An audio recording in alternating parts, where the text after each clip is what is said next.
Whether you are giving a speech to a public audience, talking with members of a company board meeting, or simply offering a sales presentation, there are many tools that can be implemented for success in delivering your speech.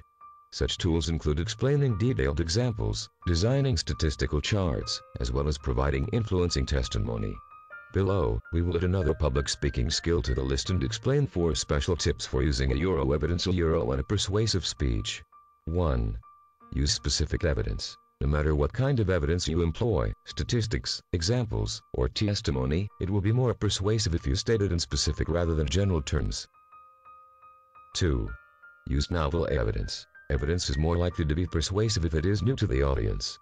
You will gain little by citing facts and figures that are already well known to your listeners. If those facts and figures have not persuaded your listeners already, they will not do so now. You must go beyond what the audience already knows and present striking new evidence that will get them to say, I didn't know that. Maybe I should rethink the issue. Finding such evidence is not always easy. It usually requires hard digging and resourceful research, but the rewards can be well worth the effort. 3. Use evidence from credible sources. There is a good deal of research to show that listeners find evidence from competent, credible sources more persuasive than evidence from less qualified sources. Above all, listeners are suspicious of evidence from sources that appear to be biased or self-interested. In assessing the current state of airline safety, for example, they are more likely to be persuaded by testimony from impartial aviation experts than by statements from the president of American Airlines. In judging the conflict between a corporation and the union striking against it, they will usually be leery of statistics offered by either side.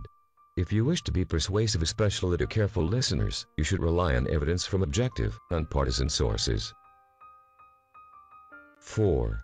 Make clear the point of your evidence. When speaking to persuade, you use evidence to prove a point. Yet you would be surprised how many novice speakers present their evidence without making clear the point it is supposed to prove.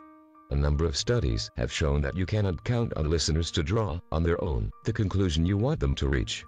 When using evidence, be sure listeners understand the point you are trying to make.